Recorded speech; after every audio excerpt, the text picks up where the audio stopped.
Então, pessoal, bom dia. Fazer uma resposta ao vídeo do Jones Manuel que fala: o cinema novo, o academicismo do cinema novo não comunicou com o povo.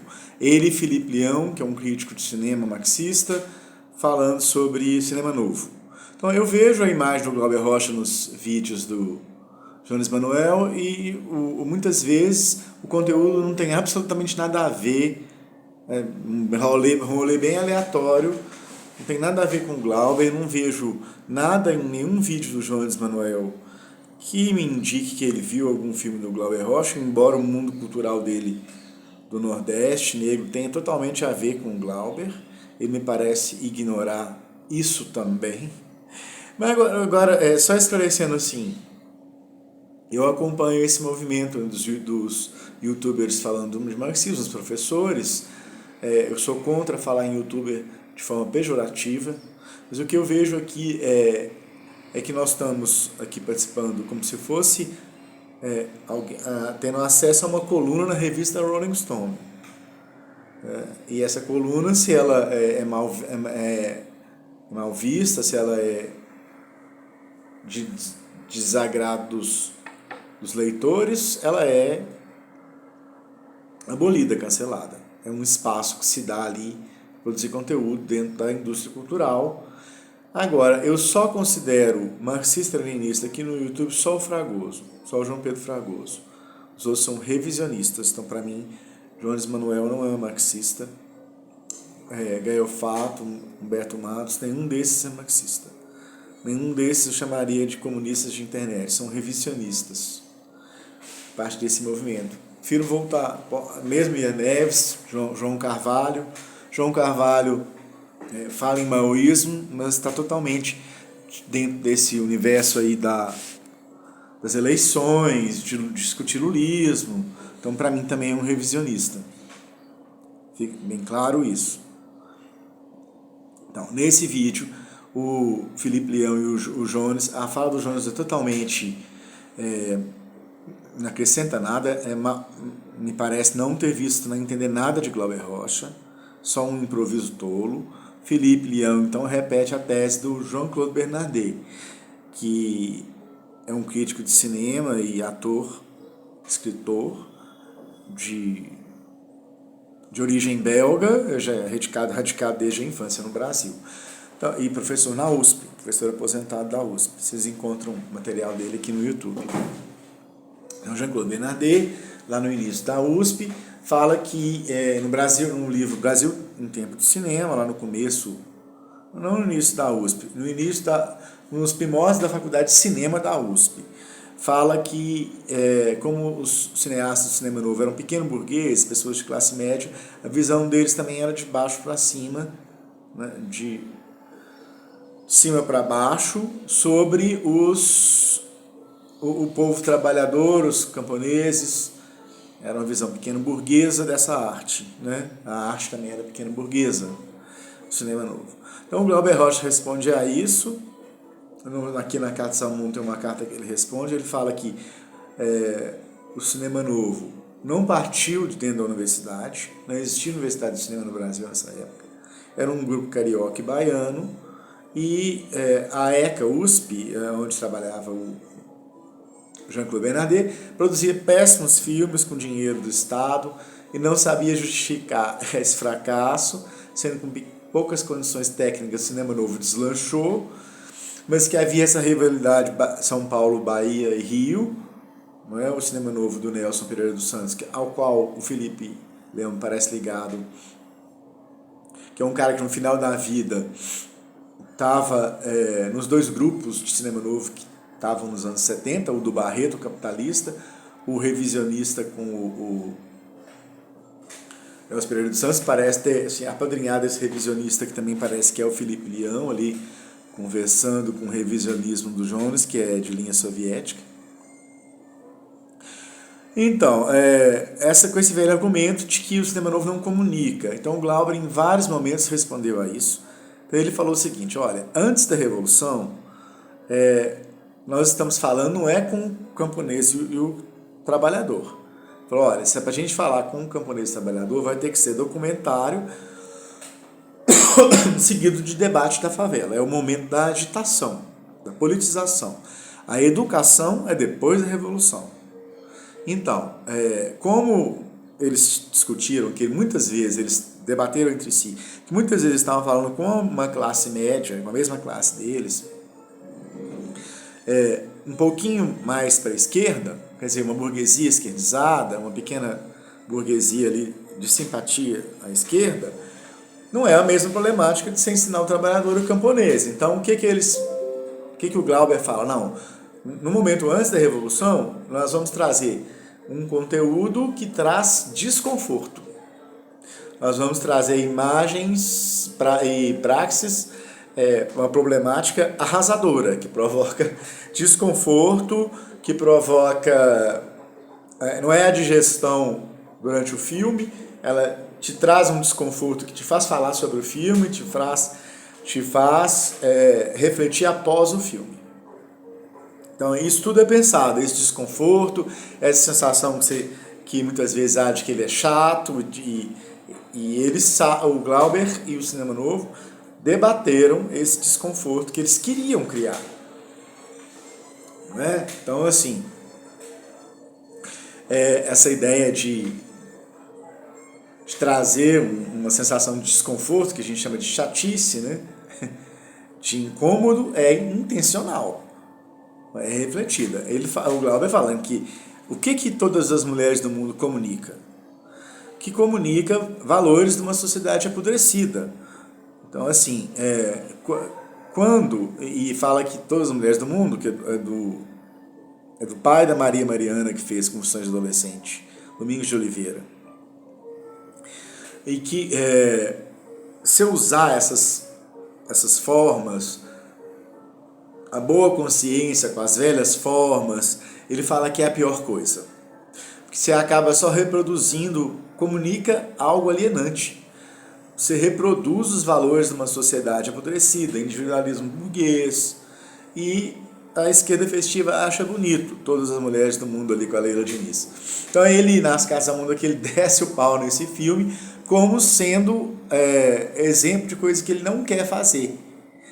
Então, assim, fazer algo superficial, com formas alienadas, com conteúdo alienado, para agradar. Então, ele não quer agradar, não é? Não tem essa vontade de agradar, porque vai agradar pequeno burguês que está ali num momento de simpatia com a esquerda. Ele tem essa consciência. Entendeu?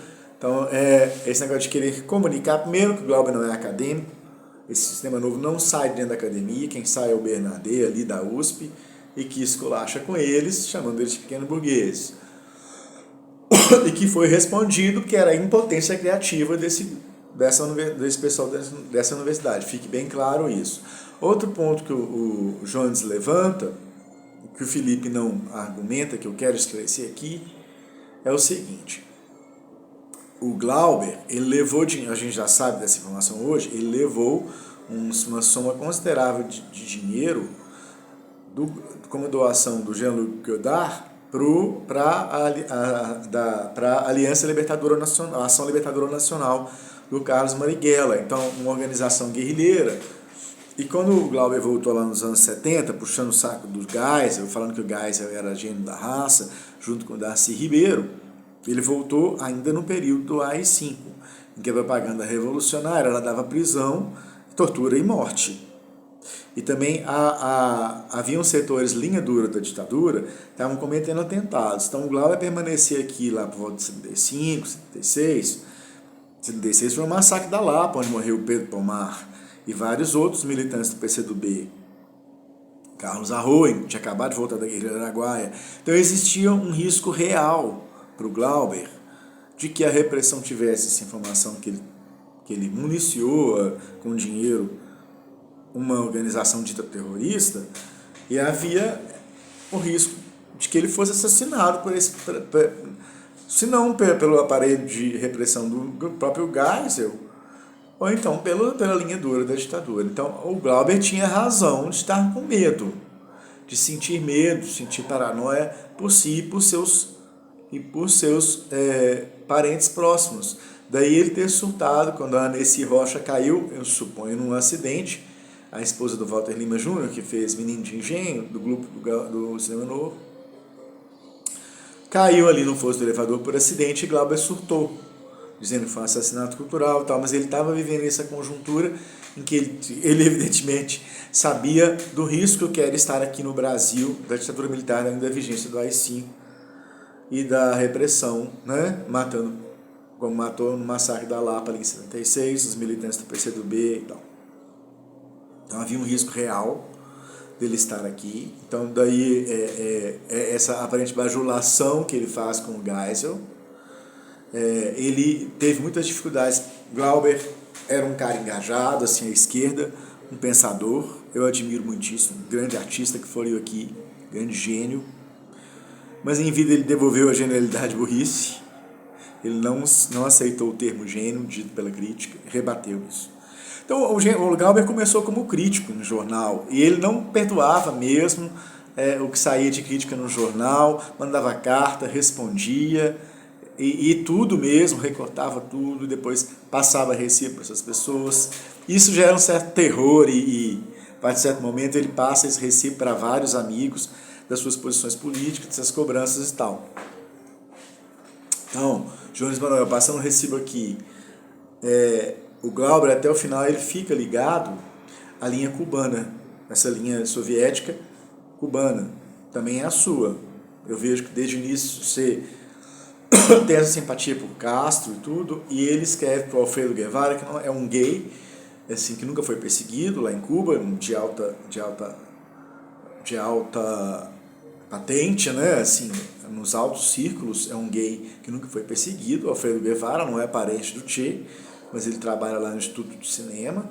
E Glauber escreve aqui nas Cartas ao Mundo, nesse livro, várias cartas ao Guevara, Alfredo Guevara. Desde os anos 60 tem esse vínculo forte. Glauber morou em Cuba há uns tempos, polemizou com o Guevara lá, fez um filme lá, que é o Histórias do Brasil, com um militante, depois parece que Toby Alves, que depois ficou de diretor desse filme. Mas o Glauber, basicamente, ele se mantém fiel à linha cubana, e era interesse de Cuba que o Brasil se abrisse, passasse por uma redemocratização. Então o Glauber até o final é fiel à linha cubana. Então essa abertura ele impulsionou também como um interesse dessa linha cubana, que ele fica ligado até o final. Embora ele tenha esse apoio a Geisel, o apoio à abertura no interesse do restabelecimento das relações com Cuba, que é fundamental, vital para Cuba. Não é? A reconciliação com o Brasil, ali no início dos anos 80 e final dos anos 70. Só vai acontecer em 86, o restabelecimento de laços diplomáticos do Brasil com Cuba, mas eles tinham ali esperança porque o Geisel reconheceu a Angola marxista-leninista, entre aspas, né, a Angola revisionista ali ligada à União Soviética, com interesses comerciais ali. Então tem toda essa conjuntura que eu acho, então, penso que deu para refutar aí as exposições meio tolas. Eu suponho que o Felipe é ligado ao revisionismo ali, o rescaldo do revisionismo do PCB do Nelson Pereira dos Santos. Por isso, essa posição rançosa sobre o Glauber. Não concordei ali que a pornô chanchada, nem concordo que Walter Hugo Cury, que dirigiu Noite Vazia, é pornô chanchada. Me parece que esse rapaz tem que falar de tudo, né? Acaba não sendo rigoroso.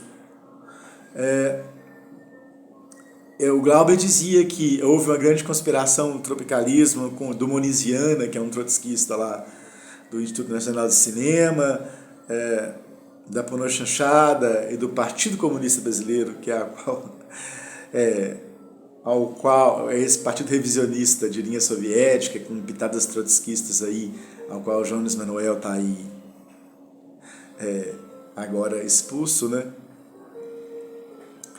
Porque, eu vou mandar a real, tem toda essa discussão aí do Pirula sobre os webcomunistas e não sei o quê, mas o seguinte, é um nicho que eu falo que é um nicho, que é um espaço do revisionismo, não é marxismo-leninismo, é revisionismo, Esse nicho sempre existiu, então tem um artigo, por exemplo, do Roberto Schwartz aqui, o Marxismo nos Trópicos, ele fala desse nicho que o Roberto Schwartz participou ali com o Antônio Cândido, na verdade, desde os anos 30, 40, quando começa a USP, eles têm esse nicho do revisionismo, né? Que seria um marxismo mitigado, assim, tirando tudo que é revolucionário e que a academia é aparelho ideológico do Estado. Então, quando vocês falam assim, o marxismo é uma coisa de héteros, brancos, de classe média, que está na academia, está muito fechado. Então, ali não é marxismo, ali é marxologia, são os ditos marxianos, lukácianos, trotskistas. Na verdade, ele é um grupo revisionista que está ali encastelado num nicho na academia. Gustavo Machado também, para mim, é isso. Entendeu? Então, mandando a real aqui, se depender de marxólogo de academia, meu filho, a coisa está preta. Então, para mim, a Soberana é isso também, é revisionismo.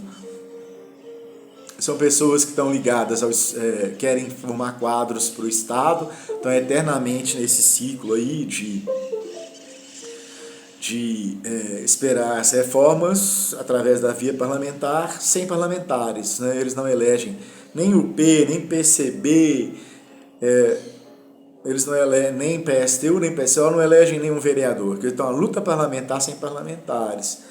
Então, devido a toda uma conjuntura aí do mundo digital, eles encontraram, nós encontramos, né, um canal aqui, né, frágil, efêmero, para falar algumas coisas de esquerda e tal, porque a imprensa o debate não existe mais, não existe na academia, não existe suplementos literários mais, jornais e revistas hoje eles estão bem, no formato físico, no processo de extinção. Inclusive, eu gostaria de dizer o seguinte, há muita cobrança em relação a, por exemplo, Vladimir Safatli participar lá no jornal Nova Democracia, já seria um estrago do revisionismo eleitoreiro ali, junto aos maoístas da Nova Democracia. Quero dizer para vocês que eu não sei nada disso, não tenho nada a ver com isso. Não gosto de Vladimir Safatli, eu acho que é justamente também esse marxólogo de simpatia trotskista que participa aí dos aparelhos ideológicos do Estado, também um revisionista. Mas se ele decidiu ali participar pontualmente de atos apoiando a LCP, eu acho necessário. Então, um camarada fez um escândalo em grupo de zap comigo, me cobrando essa questão da Frente Única ser com eleitoreiros, aí falando dessa participação pontual do Safatli aí na Nova Democracia. Não tenho nada a dizer sobre isso, sou só um simpatizante da Nova Democracia, não tenho esse poder de bater o martelo e dizer que o Safatli não deveria participar pontualmente. Então foi algo pontual, o Safatli não se tornou maoísta, não se tornou colunista da Nova Democracia.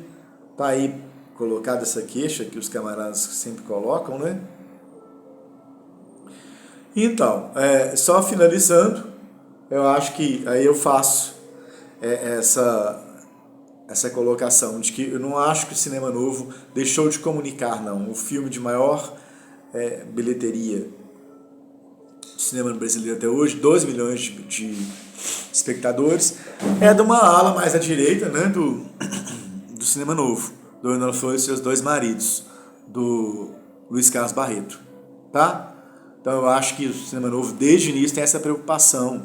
Então o Glauber, num dos primeiros filmes, que é o Barravento, ele mostra ali uma colônia de pescadores, uma cidade, um povoado de pescadores, todos negros, mostra ritos de Umbanda, ele comenta que na época houve essa polêmica, quer dizer, Jones Manuel, essas questões se levanta de subir favela e tudo, o cinema novo fez. Então, para fazer Barravento, filmou numa vila de pescadores negros, filmou rituais de Umbanda, rituais de Candomblé. Eles trabalhavam com neorrealismo, essa ideia de... Você vai ver ali que os neorrealistas saíam para filmar as ruínas, né, igual a Alemanha ano zero, ladrões de bicicleta, filmava as ruínas ali da Segunda Guerra Mundial, aquela realidade de penúria, e eles também faziam isso. Então, assim, tem os 5 vezes favela, o Cacá Diegues, depois eles fizeram 5 vezes favela por nós mesmos, com os diretores da favela. Então, e acho tão mal informado você, Jonas Manuel, que a própria Bossa Nova, que foi motivo de ridículo, se ridicularizou, ela também fez isso. Existia a Bossa Nova Engajada, que lançou pelo menos um importantíssimo sambista, que é o Zequete. Então existia a Bossa Nova dos caras de classe média que ouviram esse tipo de reclamação sua que é antiga, subiram favela,